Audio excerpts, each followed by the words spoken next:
I don't want to make too much of it because they've been a very good road team this year. They're a great team.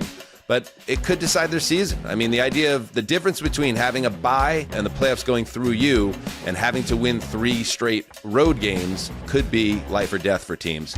So let's see if Seattle has that urgency at kickoff. I got a feeling they will have that urgency because they are badass.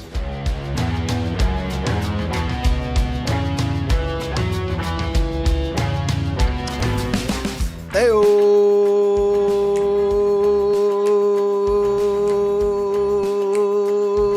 That's not annoying at all. Welcome to Heed the Call, an NFL football podcast. You better watch out. I might have liked that, and then I'm going to do it forever. Metrics. Crash. Show ends. Show ends. What happened? Everything seemed to be going well. I got a story for you. Anyway, enough of that bullshit. Welcome to our show. Dan Hanzus here. Marc Sessler. Justin Graver on the ones and twos. Yes, it's the Wednesday end-around program where we get to, catch our breath a little bit in between weeks, assess the landscape, Mark, of our league, and hopefully have a little fun football dialogue. I think that's what we're trying to do. Yeah, I think it's a day of reflection. We kind of ruminate on all the information that we got on Sunday and Monday, and it helps us grasp this pro football sport and the future to come with more surety. Wow. That sounded a little bit like I don't even know alien. if I believe what I just said, but that was a little bit of like the aliens, or it's like a robot, a humanoid, and it got the information. The host has said comment. I am processing it, coming up with AI response, and now it is delivered. In this case, I can't disagree with your point. That did not come off the tongue the way that I planned, but not the most human response, but Mark, That's okay. Yeah. That's okay. It's the middle of December. We're a week away from Christmas now. Coming up on today's show, Flashpoint Focus, Kansas City Chiefs. Yep. And I know some people might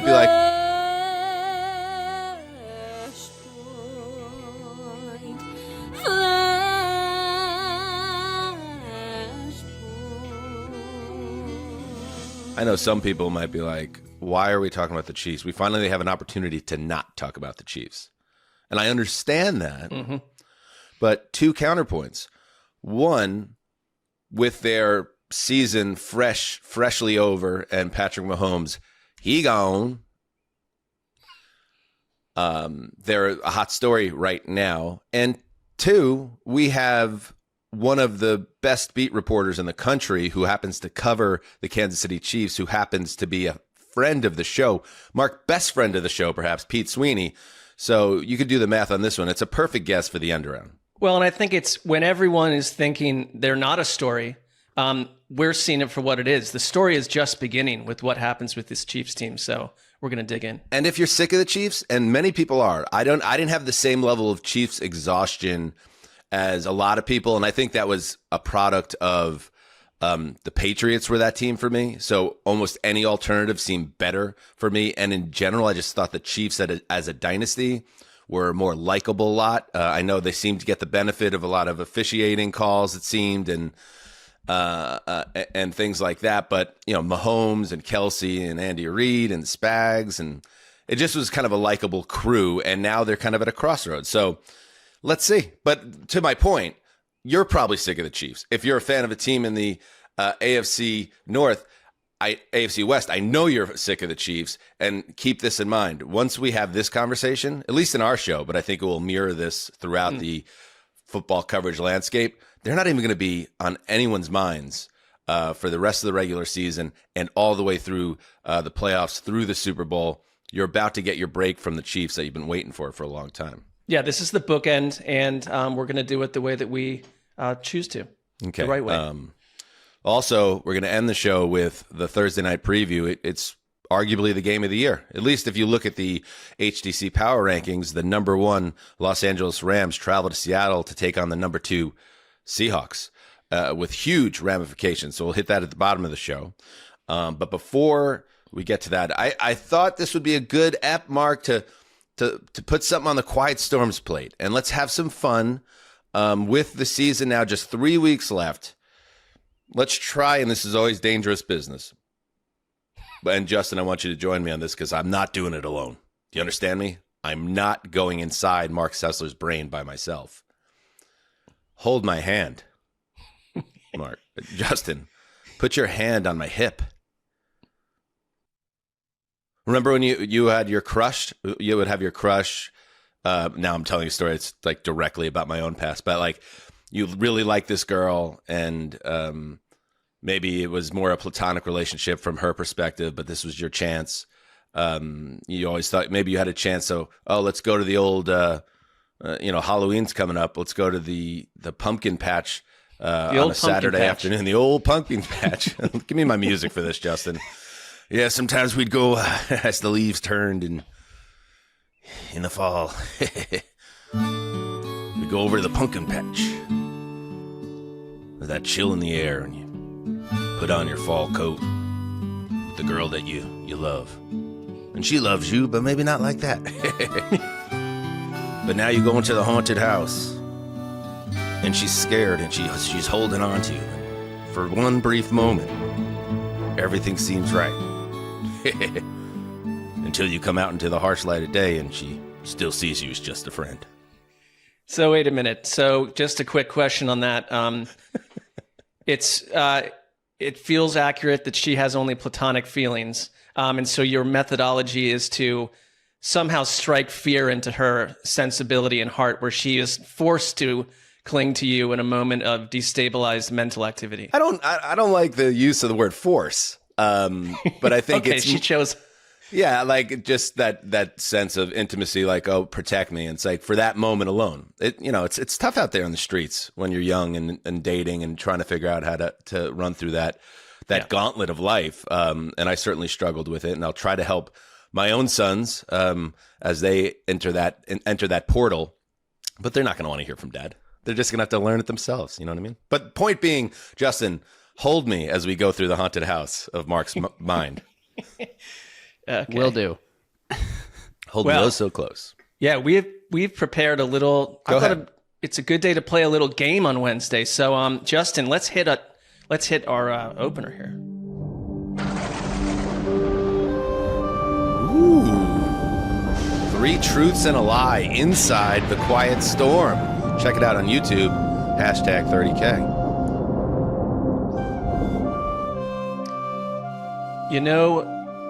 When you were younger, I mean, maybe you could do it now, but like I used to go to a lot of like these leadership conferences for students, or this happened at like that summer camp I went to, where you'd sit around in a circle with like 10 people that you're just getting to know, and you'd tell 4 things about yourself.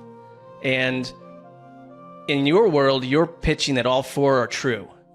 But you know inside of your world that 3 of them are true and 1 is something made up. And the rest of the group, you go through all 4, then the rest of the group has to decide which one is the lie. Mm-hmm. So that's what we're going to do. And we're going to go with things that I absolutely believe about the NFL at this point in time, at this moment. Okay. So we'll get going. I feel like I'm going to be really good at this game because I know Mark very well. Sometimes I feel like I know Mark more than Mark knows himself. So I'm going to preemptively say this is going to be a layup for the old Zuzzer, but maybe not. Let's see. If it's too much of a layup, we probably won't revisit this exercise again. So let's see how this goes. We'll just slash it out of the show and retape and talk more about the girls that didn't want to be with me in the late 90s. Yes, 20 more minutes on that. Okay, statement number 1 that I believe, okay? We know a friend in Baltimore, Stavros, who tends to go off the rails just a little bit when his ravens fly into a kitchen window and separate into blood and bone, right? Right. For example, Justin, let's play a snippet of his reaction to the Steelers' loss. We fucking suck dick. Patrick Queen, you're a fucking traitor, yo. Fucking get off this dick, Tony Romo. Fuck you too, Aaron Rodgers, and your fake wife. You fucking ruined Christmas for me and my fucking family! Ah! Okay, so here is my latch on to this. I think he's amazing. My first offering, Stavros is going to be publishing a new little video on Sunday after Baltimore is dropped at home by an angry Patriots team, all but ending their pathetic season. Okay. Thoughts? Oh, should we talk about them one at a time? Well, okay, we will. It's your game. We'll keep it brief, but No, yes, this is a layup for me. Like I said, this is easy. I could tell you why. Mark hates the Ravens. I also know from doing the show with Mark over the past 4 months that he doesn't necessarily believe in the Ravens. On the other side of the spectrum, he absolutely believes in the Patriots. So this this one is, this is certainly true. Certainly true. Justin, I won't, I'd like to hear your thoughts, but there's no way to convince me otherwise that Mark absolutely believes that Mike Vrabel, his man crush, is going to go down there and even things up and get the Patriots pointed in the right direction. Yeah, I also think Mark believes this to be true. Does it end their season? I mean, I don't know. What if Pittsburgh loses? You never know. It might not be. But that's more an opinion. Yeah. But in terms of the game itself, yeah, because it certainly, it could end their season. Also, if the Steelers win and the Ravens lose, they're 2 up with 2 to play. And then it becomes, desperation times for Baltimore. But anyway, that's beside the point. Mark believes this wholeheartedly. Next. Okay. Statement number 2. Tua, benched for Quinn Ewers, will never play another snap for the Miami Dolphins ever again. Go ahead, Justin. Seems like something that all of us probably believe, although the money situation is insane. More dead cap, they think, than Russell Wilson, which was an NFL record. Even if they do a post-June trade, if they'd have to find somebody with enough cap space to take on that contract. So the number's crazy. The number's crazy, but that doesn't mean that they won't just bench Tua, find somebody else, keep him on the roster as a high-priced backup. Or, hey, maybe hook 'em Quinn Ewers is a franchise quarterback. We don't know. I mean, how about, as a brief aside, Zach Wilson, who I follow Zach Wilson on Instagram for fun, and the entire season is him just been posting photos. It's like camp happiness level, addiction to posting photos, but it's photos of his storybook wedding to his smoke show blonde wife. I think there was one yesterday. Yeah, which is totally fine. I'm very happy for Zach. It didn't work out with the Jets or in the NFL. Friendship. But there's more to life than pro football success, and he's rich and handsome young boy still, and he's got the woman of his dreams. So I'm all cool with that, but it also underlined to me throughout the season, this guy probably is totally fine with being a third-string quarterback for another year or two. And so it makes sense why he's not playing in this spot. As for what you're saying, Tua signed a 4-year, $212.1 million extension in 2024. It was a terrible decision at the time. Yes. Definitely said it on the show when it happened. A lot of people agreed due to just, I don't know, the health concerns about the recurring concussions, about some of the sniff test stuff that it never seemed like he passed. But anyway, after missing 6 games last year, he leads the league in interceptions this year, hence the benching.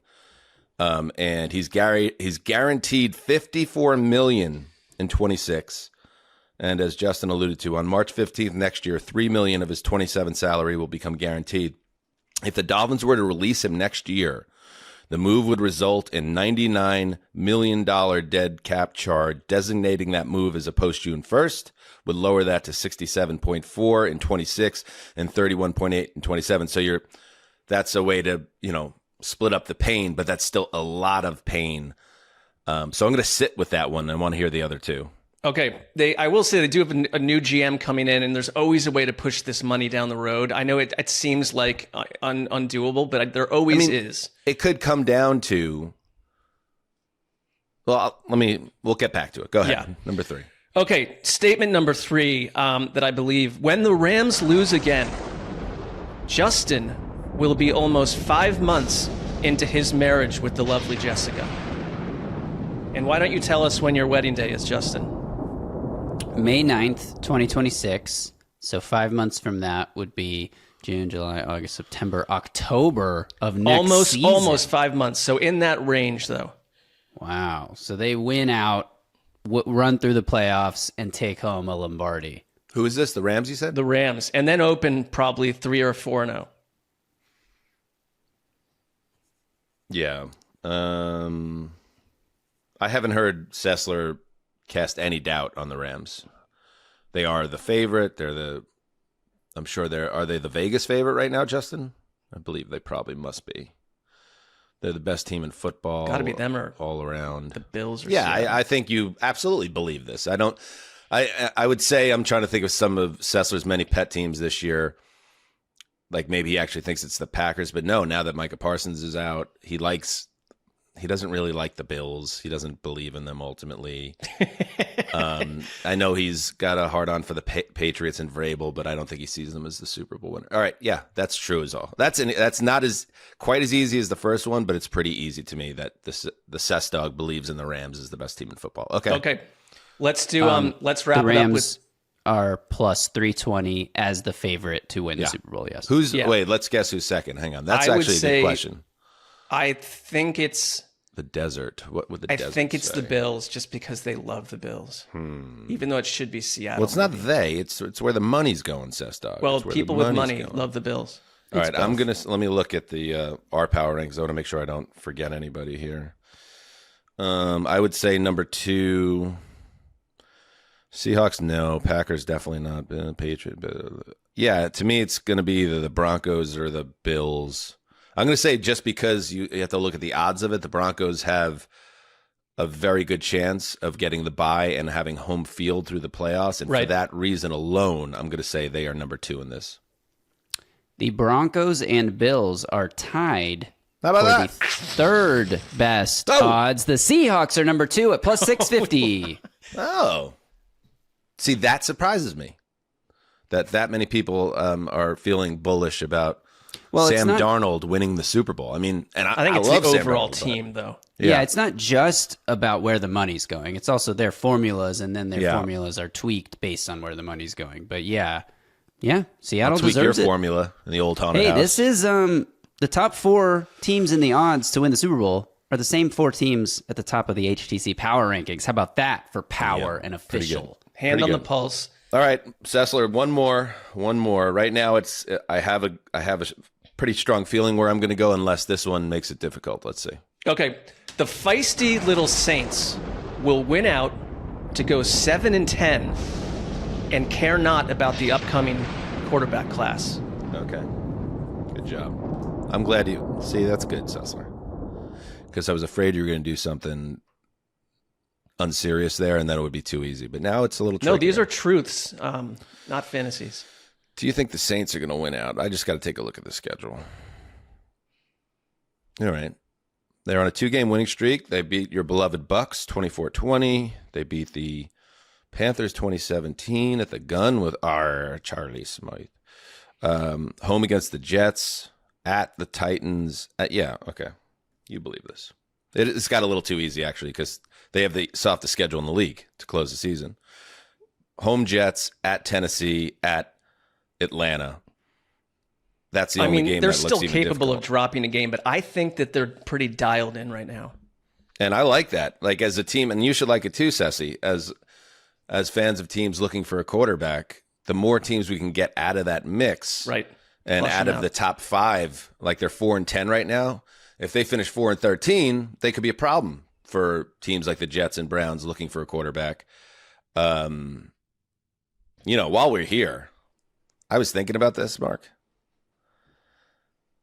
I'm a little worried about your Browns. Maybe not for the reason you think. Okay. Well, what's not to worry about? Because they make terrible decisions all the time. We know that. Mm-hmm. I'm a little concerned that they're going to potentially win a couple games down the stretch and stick with Shedeur next season. They have home Bills. That'll be tough. Home Steelers, at Cincinnati. I don't know if really- they win any of those games. They could also lose all the games. I'm just saying, if they end up going 5-12, would they talk themselves out of taking a quarterback in this draft? Well, it depends how he plays, right? And it depends if it's coming down from the owner, and if it depends if they have a new general manager and a new coach, and it feels very up in the air. And who's in the draft and where they are. But I don't think that I don't think there's been anything we've seen from. He had one good game, but there's not enough evidence to suggest you just roll with him. My fear would be that they could be snookered here. That's all. Or him and some veteran, and then it's, I don't know. Yeah. All right, so this one I'm going to... Justin, you have anything to add on the Saints nugget? No, just that, I'm still, I haven't pulled the receipts of my Saints take yet, but it seems like we all agree now. I think here's how we should do this ending. I think Mark should say each statement again, just quickly, and then Dan should say truth or lie, and then Mark will reveal if it's correct or incorrect. Okay, let's go through these. I mentioned that our friend Stavros, the Ravens fan, the angry Ravens fan, is going to release another video after a loss to the Patriots. That is true. Okay, that's your answer. Now Tua will never play another snap for the Miami Dolphins. I believe that to be, in your mind, false. Okay. When the Rams lose again, our producer Justin will be at least 5 months into his marriage with the lovely Jessica. I'm seeing visions inside of Mark's mind right now. It's a naked Indian man in a desert. Always. There's a group of dogs playing poker. Is that the Virgin Mary? No, Madonna as a brunette. From Evita. Anyway, what were you saying?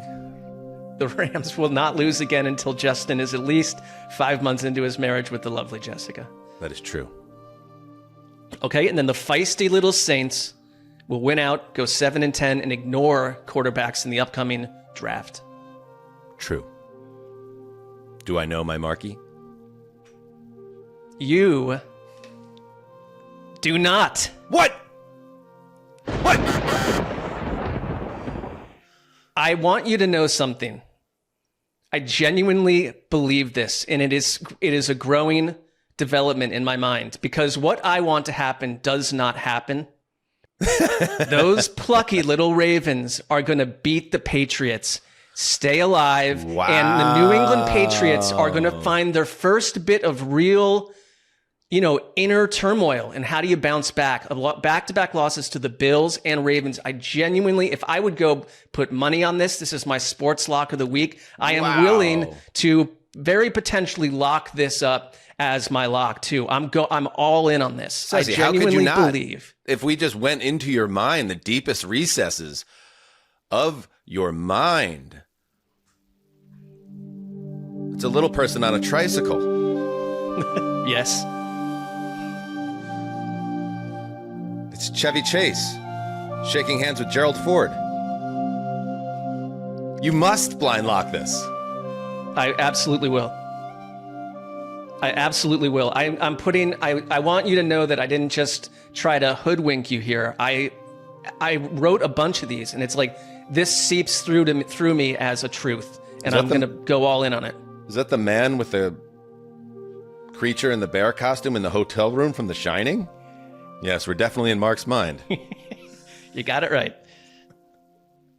Well, I got it wrong, and You did. I'm very interested to see how that plays out. Okay.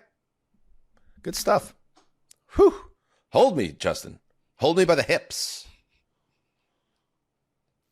Oh, you smell so good.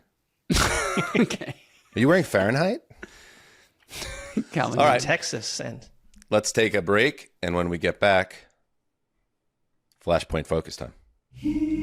Ho, ho, ho. Sessler, this is the last week I'm going to ask you, because then that's it. You're out of time. How's that Christmas shopping going? you know what? I'm going to surprise you. I am all set thanks to Aura Frames. Oh, amazing. You did it, Mark. If you're, but for the rest of you, if you're still hunting for the right gift, I got you covered. Aura Frames. Mark just said it. It's the gift that makes it look like you planned it all along.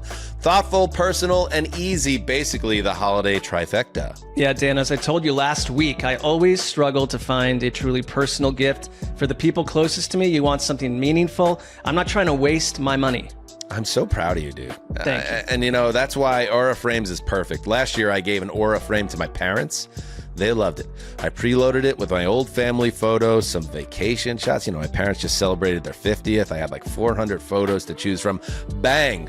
They're living on the easy street because I just gave them a gift that they'll love forever. Now it sits in their living room, rotating through memories all day long. You can preload photos before it ships and keep adding new ones anytime from anywhere. Plus, every frame comes in a premium gift box with no price tag, so it's beautiful right out of the box. You can't wrap togetherness, but you can frame it. For a limited time, save on the perfect gift by visiting auraframes.com to get $35 off Aura's best-selling Carver mat frames, named #1 by Wirecutter, by using promo code Heed the Call at checkout. That's auraframes.com, promo code Heed the Call. All one word. This deal is exclusive to listeners, and frames sell out fast. So order yours now to get it in time for the holidays. Support the show by mentioning us at checkout. Terms and conditions apply. Mark, you did it, buddy. Thank you. What are some of the things you see from Karlaftis and also Stone Cold have a follow-up?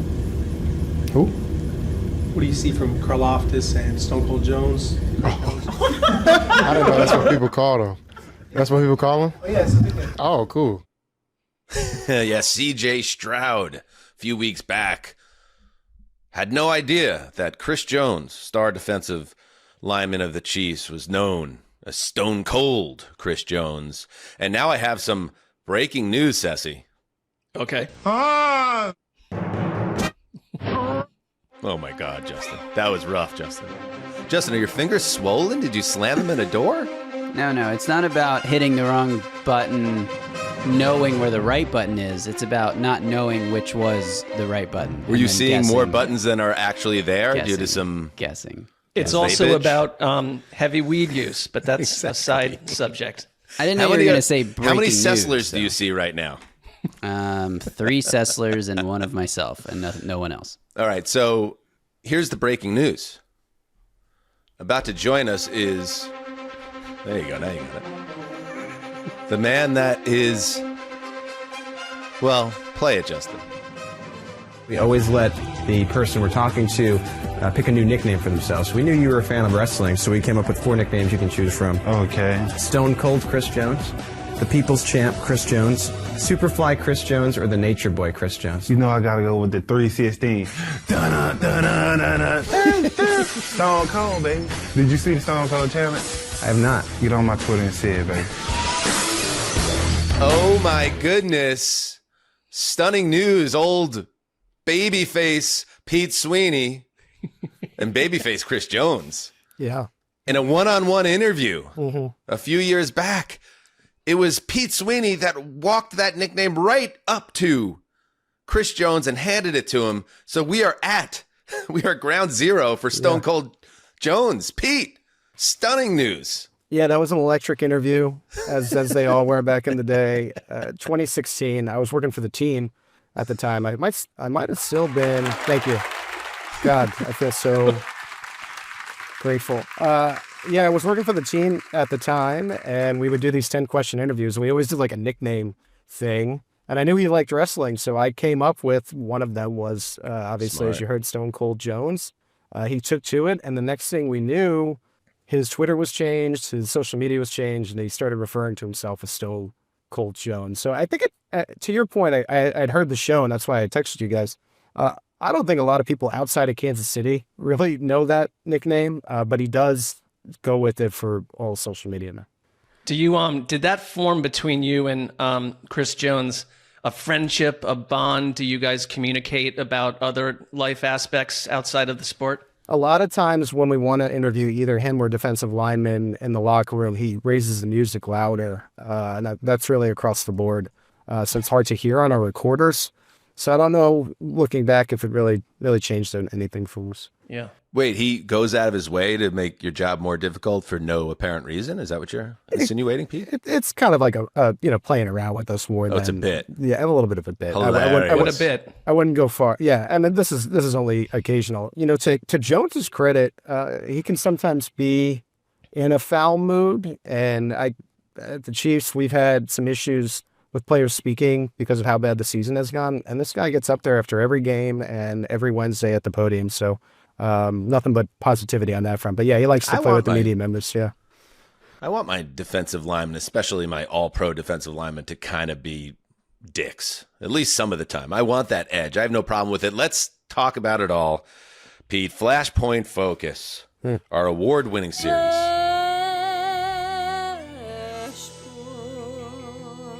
Wow.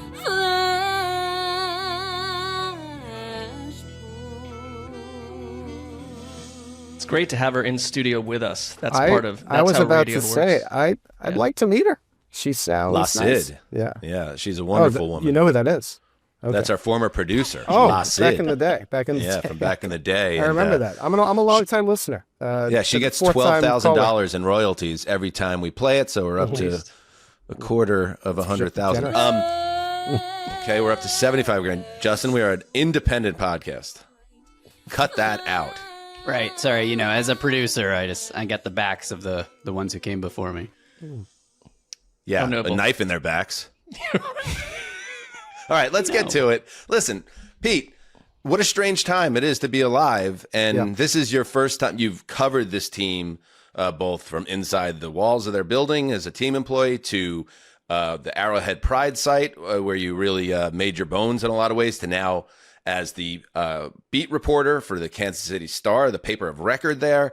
And you happen on your first full season on the beat to be here for the end of an era in Chiefs football, and we do this 3 days after the great Mahomes blows out his knee. What are the vibes around this building right now? I imagine them to be pretty poor. And what do you think comes next for the Kansas City Chiefs? Yeah, I would actually tell you that 2 weeks ago felt like the death in the locker room when they really lost control of the chances to make the postseason. And I thought that and those vibes were reflected in this last game where they still had a chance, but at the same time, it just never really felt like it. And then, you had that last moment where Mahomes is hurt, and with it, it is a 0% chance to make the playoffs. First time, really, since my first year covering the team, and all in 14. So wow, it has been a lot of years since Kansas City hasn't been playing in January. And I think, oddly enough, like I was out there today and they did the usual Andy Reid, and actually it was the Gardner Minshew press conference and said today, I think there's like a sense right here, of like relief almost in a way for these last 3 games. Cause I think for so long during the season, the Chiefs were trying to find it. And there was a lot of pressure that built up with that. And they weren't able to, they just were never able to put it all together. And now the last few games, I think provides the team some runway here to look inward, see what young pieces are on the team that can maybe be part of the solution next year, and what maybe they can walk away from. Like they have a couple of huge decisions in terms of contracts. And so, oddly enough, I think the real death feeling came in the locker room. I believe that was the Texans they lost to. And since then it's been more of a quiet acceptance, and obviously a huge question mark now. The number one question is, how soon can Patrick Mahomes get back? It's I love what you said about the sense of relief, because I think even as just fans and people that cover football, the Chiefs just felt like an exercise, a tough exercise, and it's been such a long journey with so many extra games for all of them. But like I look at the core of the team, like let's say Mahomes is your North Star, but it's been forever Travis Kelce. He's 36.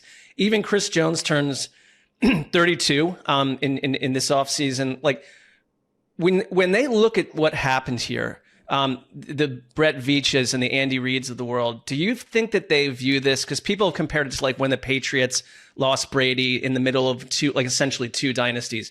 Is this a blip on the radar, or do you think they self-scout and say, what needs to happen in this offseason? They've got a terrible cap situation. What needs to happen? How deep do the changes need to go? Yeah, I think there's going to be a feeling that there are still pieces within the building to build around, but this was, this is they call it Super Bowl or bust for a reason, right? And this was a bust in the worst fashion possible. So I think there's going to be some looking inward, and I think there'll be some assistant coach evaluations. I wonder if there's a new offensive voice that is thought about. I still think, and sorry, Justin, if you hate to hear this news, I think Matt Nagy will be in play for the Titans job. And I wonder if that news. I wonder if that could, be the first step in maybe some offensive breath of fresh air offensively. Because, I know that the scheme has been a big topic. You have to make huge decisions on the defensive side of the ball.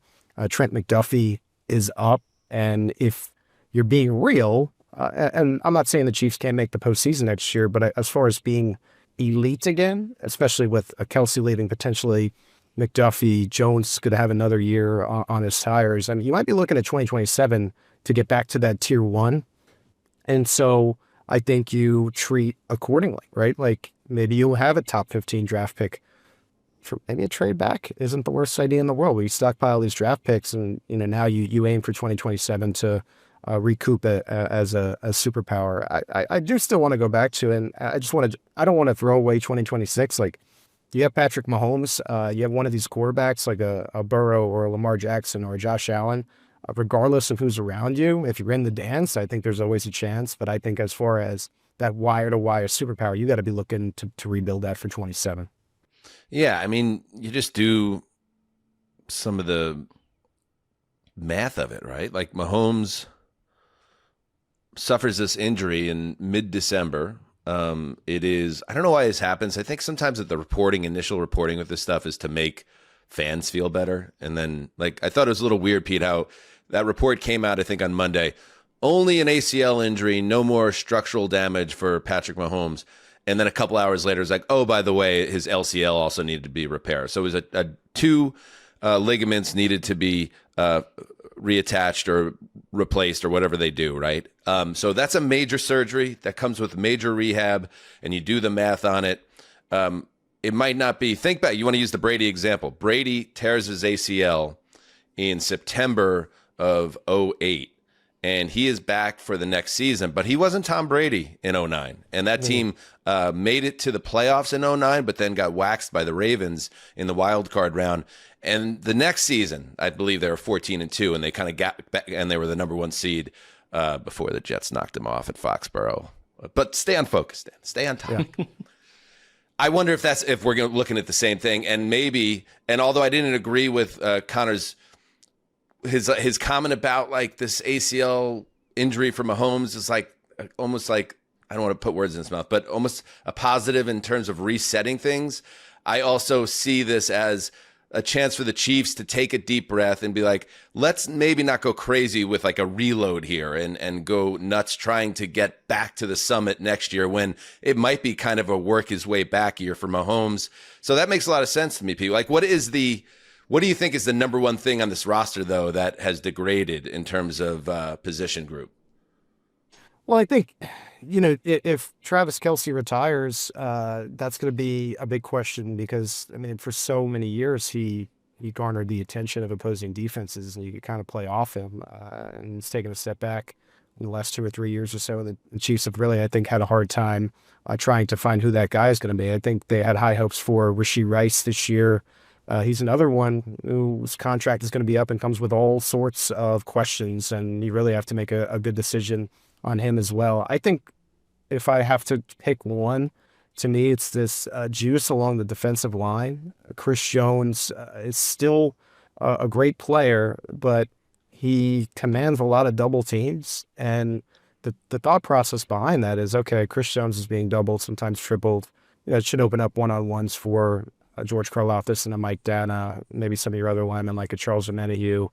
It really hasn't translated to getting to the quarterback. And so, depending on how the Chiefs do in these next 3 games, this is a different deal. I mean, Gardner Minshew's starting, so we're saying, oh, they'll beat the Titans and the Raiders. Maybe they split, and maybe their draft position is top 15.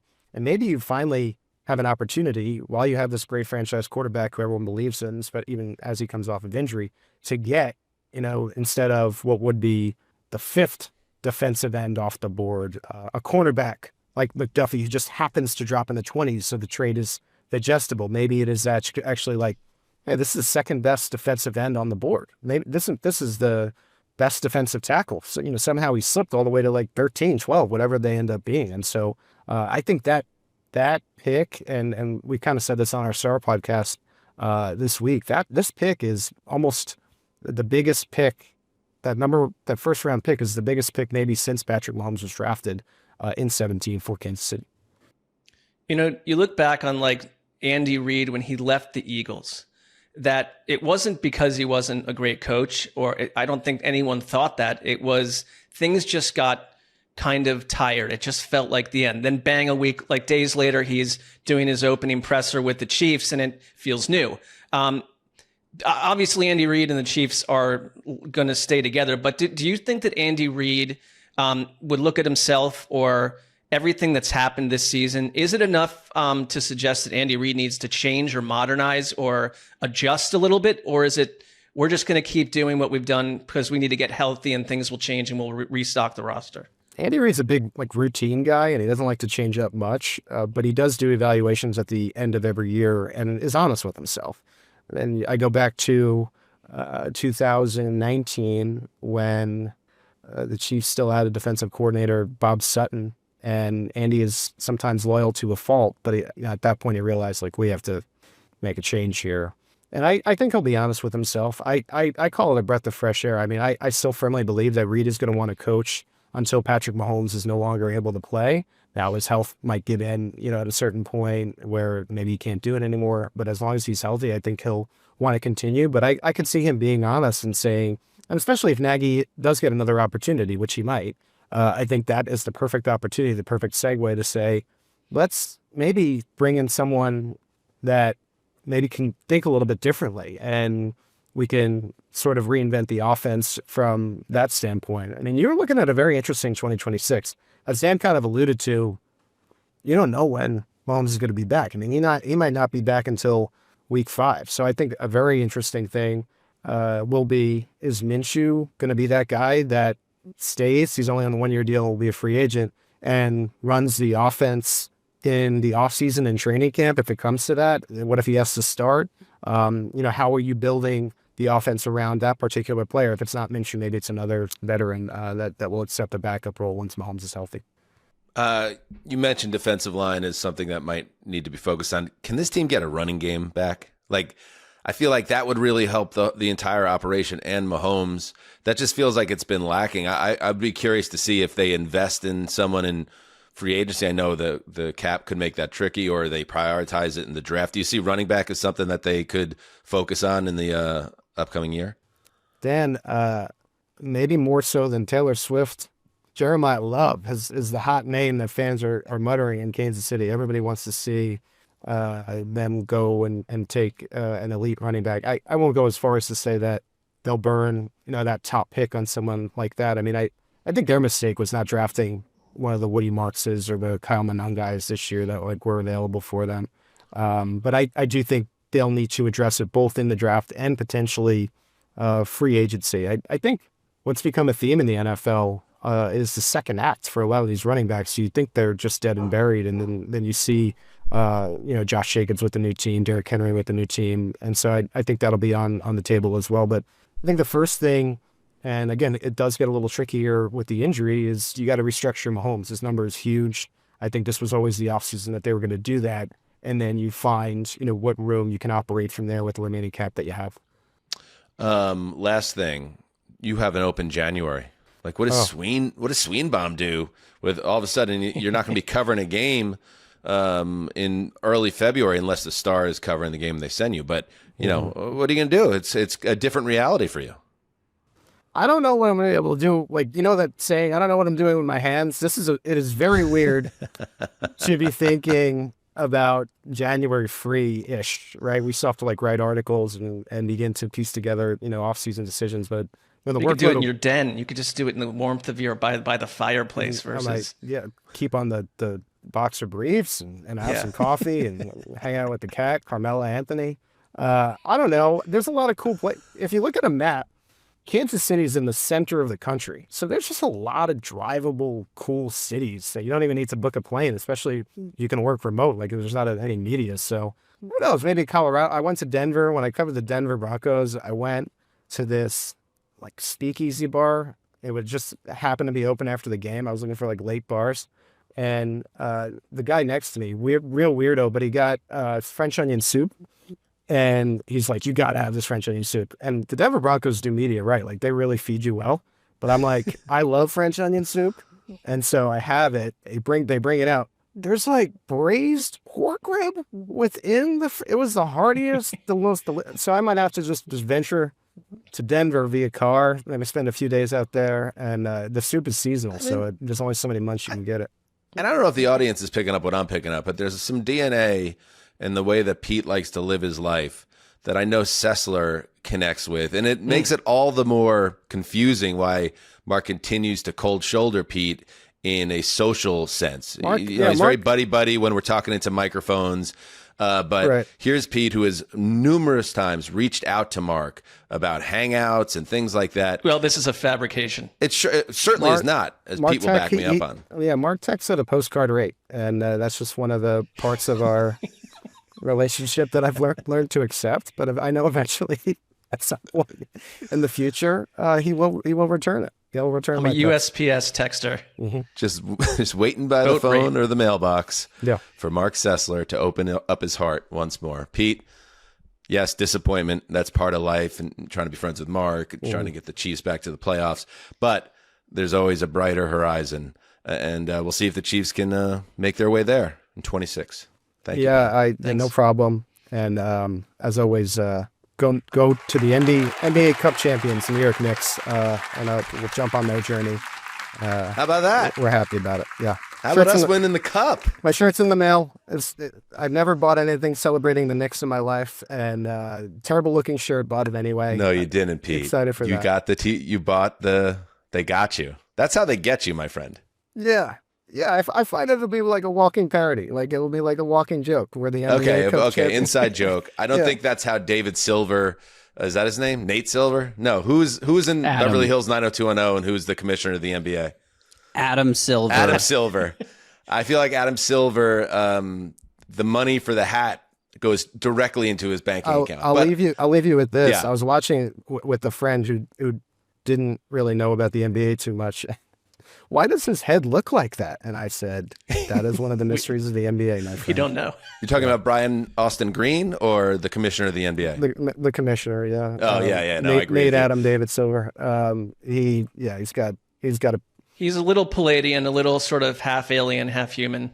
His head looks a little phallic. And you know what, Pete grew up in the tri-state area as we did.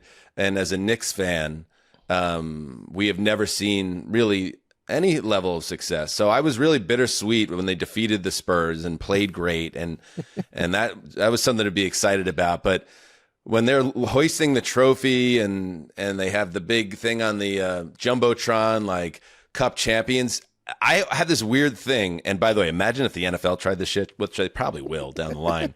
I'd be so furious. I'm like, I don't even want this in like the synapses of my brain, because when the Knicks are holding up a trophy and there's a big champions thing on a Jumbotron, I want it to be completely foreign and as alien as Silver's head. Like, so this is almost like some type of alternate dimension where the Knicks won a championship that I don't even want to bring into my consciousness, because when it actually happens one day, maybe even in June, I want it fresh. So I'm going to expunge it from my head. But my sons loved it. We watched the game. We celebrated. My Jack was in his Josh Hart jersey, and Harrison, who insanely insisted he wanted a Karl Anthony Towns jersey last year when we went to a game. Like, they were in their jerseys enjoying it.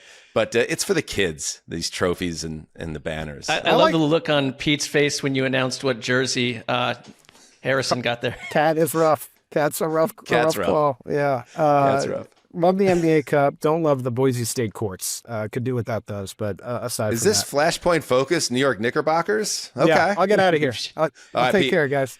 See you, Pete. There he goes, Pete Sweeney. Love that guy. What was this cup? Because I don't follow the NBA on any level other than until the playoffs come. They're handing out cups. All right, so at the biggest challenge facing the NBA, or one of the biggest challenges, is that at a certain point, fans and even players realize that the NBA does not matter. Even when your boy Flag scores 40 in the regular December. season. The regular season does 42. not Thank matter. you very much. Yes, especially in the prior calendar year. Okay, so like the 25-26 season, these games that are being played up to New Year's Eve and even through January, they feel unnecessary. But like the NFL, I was having this conversation with my buddy Mark with a K back east, who's a huge Knicks fan. Like the NFL, the NBA, and like MLB and all these other leagues, now because of all the streamers and all the money involved, They need to have more games. They need tonnage that they can sell to these different streamers, and they need hooks. And so what do? It's like that episode of The Simpsons, the great sanitation episode that has U2 in it, where they smash cut to the greeting card company trying to cook up a new holiday. So they just make up Love Day, and Marge buys into it, and they spend all this money. The NBA just cooked up Love Day and made this tournament in December that would ostensibly get people to care about the NBA this time of year. I like that. I can see why it's not pure, though, or it's a little bit unbelievable, and don't give us a trophy or a cup before the real thing. But imagine if the NFL, because it could happen, decides to have the, and insert huge sponsor here, NFL Cup in September. We would be going nuts about it. But, I guess you could tune it out. But when I turned on Amazon, for instance, because I forgot that Amazon will tell you, for instance, Thursday Night Football starts at 4 o'clock Pacific time, 7 o'clock Eastern, and you turn it on and you have Ryan Fitzpatrick and the guy with the suit and the hoodie, like laughing for an hour and a half. Like, it was a 90-minute pregame show for a game that literally didn't even count in the standings, this game. Anyway, being grumpy about it. It was cool that the Knicks won something, but hopefully the real stuff in June will follow. Andrew Whitworth takes a fashion bullet to the chest. I don't know. He's really committed to that. I guess committed to the look, you know? A burly man. I guess a burly man can get away with that on some level. All right. Let's take a break and we'll preview Thursday night. Winter weather changes fast, cold, wet, and windy, sometimes all in one shift. And when you're working through all of that, your gear can't be an afterthought. True Work is performance workwear built like it matters, because it does, Dan. That's right, Mark. True Work was founded by a trade professional who was tired of wet, heavy, outdated gear slowing him down. So he set out to make workwear that actually supports the people doing the real work out there. Everything they make is designed with advanced performance fabrics for lasting comfort, all-day mobility, and year-round job site protection, no matter what the weather decides to do. And the thing I love is that True Work tests every single piece on an actual job site with real trade pros. So when conditions change on you halfway through the day, you're still ready. It's why they have over 50,000 five-star reviews from pros in every trade and every climate. I've been wearing the M3 Whoopee hoodie, and it's quickly become a staple. Wind-resistant, insulated, and honestly just crazy comfortable. It's the perfect layer when the day can't make up its mind. We wear True Work, and you should too. And here's a little admission. Mark and I aren't out there in the fields and on construction sites and in harsh conditions when we do the podcast. These hands are soft. However, True Work looks great, and we wear it, and it makes us look very masculine, and that works for us too. Upgrade your day with workwear built like it matters. Get 15% off your first order at truework.com with the code HTC. That's TRUEWERK.com. You know, Mark, you know how some people have a going out wardrobe? Mine is mostly activewear. That's true. I work out in it, I run errands in it, I travel in it, you name it, and lately it's been all Fabletics. Yep, me too, Dan. Personally, I started with their high-waisted leggings and a cropped hoodie, and honestly, I didn't expect to love them as much as I do. The leggings don't roll down even during a workout, and the fabric feels way more premium than what I paid for. Wow, the high-waisted leggings you went with, Mark. Yeah. And the best part, when I signed up as a new VIP, I got 80% off everything, which already felt like a steal.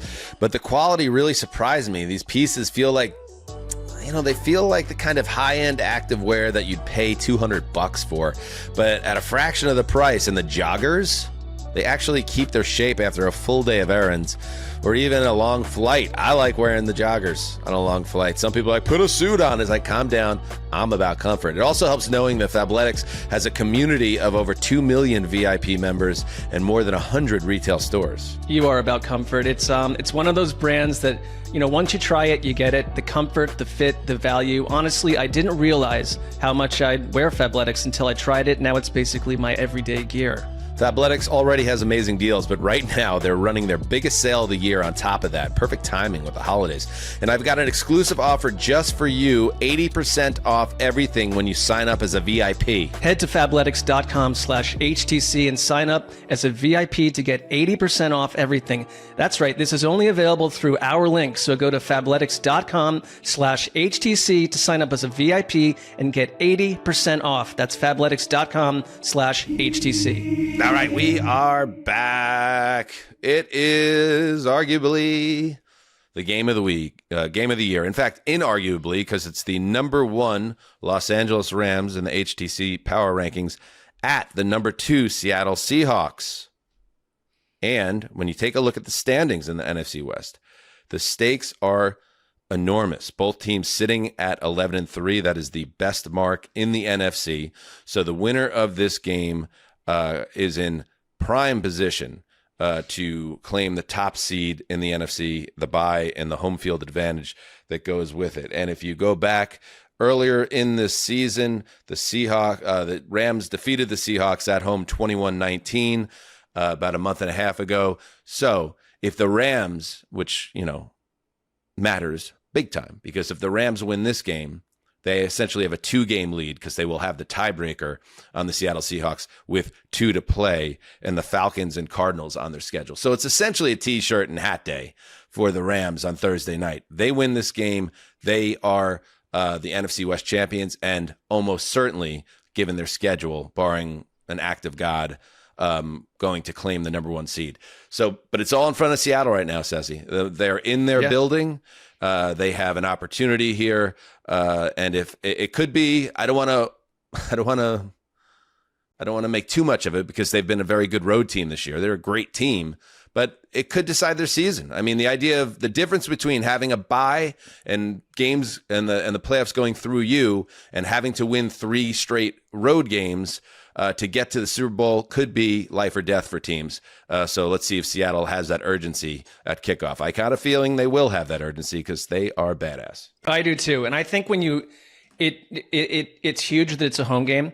But the way that they're built, as you mentioned, to win on the road, I think they are the mentality of this team under Mike Macdonald is a big difference maker from the vast majority of the NFL. And, that performance where you had Sam Darnold throwing 4 interceptions and you still get clipped by only 2 points. They're going to hang around in this. I think what's changed, though, or what's turned up a little bit since that matchup on November 16th is that the Rams offense has gone nuclear. I mean, it's over the last 2 games, they've topped 40 points and 500 yards in each of those tilts. Your quarterback is the unquestioned MVP. I don't want to hear about anyone else. I think also you've got the top rushing team in the league by so many different metrics, and Kieran Williams and Blake Corum have become dual hammers that are destroying teams down the stretch.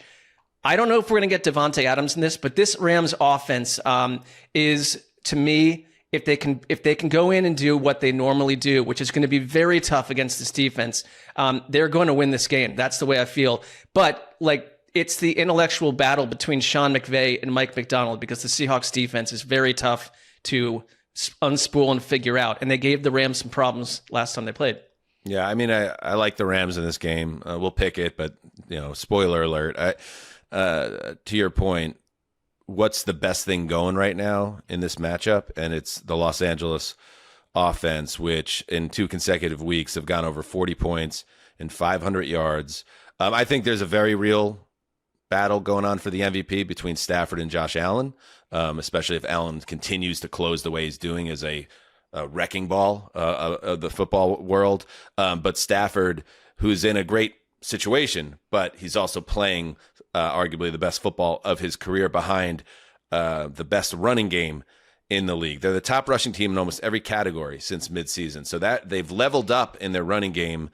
And Stafford is getting protection in front of him, and he's making the right decisions, and his arm is as strong and accurate as ever. So I don't know how that travels in Seattle with the Seahawks defense, knowing the stakes and the coaching staff and the crowd, which is going to be bonkers in this game, and I can't wait for it.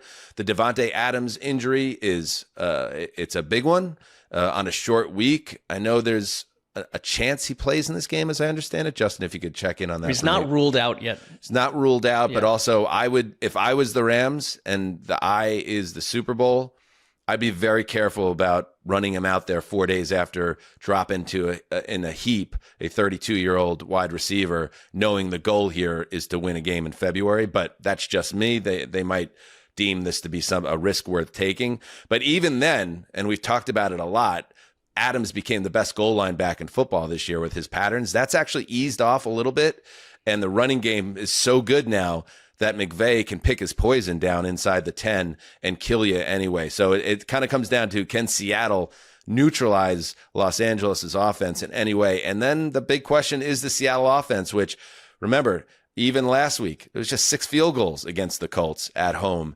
Darnold has played better the last couple of weeks, but like you said, he cratered against the Rams in the previous matchup. So all eyes are going to be on Darnold in prime time against this team. It's a major for the Darnold hive. We're excited about the opportunity for Sam here, but we're a little bit nervous. And we'll see what happens. It's interesting because they are, unlike the Rams, I think they've struggled to establish like a really supportive run game for Darnold week after week. I think they want to, but it's not been the case. And it's, Michael Shondagar, a friend, I love this line he wrote about the Seattle attack. It's like Seattle is basically a boxer who threatens opponents with only haymakers and knockouts. This team doesn't jab. So I think the emphasis is on Darnold and the passing game. And I think the key injury in this matchup is that Seattle's left tackle, Charles Cross, had a hamstring injury at the end of that Seattle-Indianapolis game. It doesn't sound like he's going to play. So you got a backup in Josh Jones going against a figure like Jared Verse. Little moments like that, matchups like that could change a lot for Sam Darnold in this. I think that's the even bigger injury than Devontae Adams. What is the Adams update, Justin? Yeah, so Adams dealing with the hamstring. Braden Fisk is also dealing with an ankle injury. Sean McVay said they will both be DNPs this week. They're not holding full practices with a short week. They're just doing walkthroughs, and he called them practice projections. But Sean McVay said, we'll take it all the way up to game time and give those guys every chance to play, which sounds like the kind of thing you say when you don't want Seattle to know that they're not going to play. That's just my opinion. Right, but we saw what happened with Amon-Ra St. Brown in Detroit on a Thursday night when everybody thought he wasn't going to play. I'd be very careful. There's just so much, like with St. Brown, the Lions season felt hanging in the balance on that game, and they against the Cowboys with the playoff implications. Seattle's making the playoffs, or Los Angeles is making the playoffs either way. We'll see. I'm going to say he's not going to play, but could be wrong. To the point about Seattle's offense, if you look at their overall stats, they still look great. They're 5th in points per game, almost 29 points a game. 10th in points per drive, 13th in EPA per play, but it's not been the same the last few weeks. And they actually haven't scored a first quarter touchdown since week 10. And they haven't had a first half touchdown on offense since the Titans game back in week 12. So we know the Rams are going to be hard to negate on offense. If these trends hold, that is a recipe, Mark, for being down 17-3 at halftime, and I don't know if you can dig out against the Rams team this good. So you need to come out fast on offense, and I'll name one more difference maker before we pick this game. Jason Myers has quietly been absolutely nails this season, 6 for 6, as we know, including the game winner on Sunday.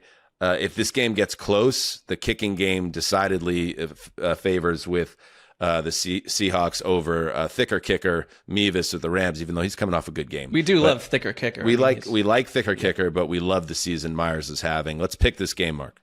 Okay, I think this is going to be. I don't know if it's the greatest Thursday night football matchup late in the season like this that I can remember, but I think it is. Great job by the scheduling the last couple of weeks. My heart says Seattle, but my head is I'm going to go LA Rams 24-23. Okay. Yeah, I think if that's low scoring by the standards of the Rams. I think if they get into that game, I think the Seahawks find a way. But I don't think that's how it goes. I just think the Rams are too good, and I think they're I thought their performance this past week was so emblematic of what they are. They're overwhelming, because even when they were kind of shooting themselves in the foot early in their Sunday win, they eventually just rev it up and they just become this tank, an unstoppable tank. So I'm going to go Rams 31, Seattle 21. And yes, I kind of got to see it from Sam. I got to see it in a big spot from Sam. I think it would be good for him to see it in himself too. Yeah, like Right. I think it's a really important game for Darnold to play well, win or lose, play well, and don't have these boogeymen around the team going into January, because people will be talking about it. The way people talk about Darnold now in terms of can this guy be trusted, if he tanks this game like he tanked the one last month, it's going to be deafening, that type of doubt around the team. And I think that affects Darnold. I think he's a player that really thrives on confidence and being in a good headspace. And Quiet that narrative. I don't know if he will be if he bombs this game. So I'm rooting for him, but I'm calling the Rams as well. By the way, what would it look like for me had I picked Seattle there after telling you that my truth was that they were not going to lose until 5 months after Justin's wedding? That would have been a hard right turn out of reality. Yeah, but it also wouldn't be unlike a Sessler prediction. You're kind of known for these type of things. I forgot that I had said that when I was making my game pick. So I'm glad I went Rams, though. So you think the Seahawks are winning the Super Bowl? Okay. I don't think that. I think the Rams are winning the Super Bowl. Oh, the Rams are. Excuse me. Yeah. Oh, yeah. Okay. Now I got you. Sorry. Yeah. Handily. All right. All right. Good stuff. Thank you to Pete Sweeney, as always. And thank you to you, the viewer/listener. We'll be back on Thursday with a full preview of Week 16, as well as a recap of the game of the year. I can guarantee we're going to lead the show with Seahawks Rams. So a lot of fun coming up. Until next time, do what you must. Heed the call.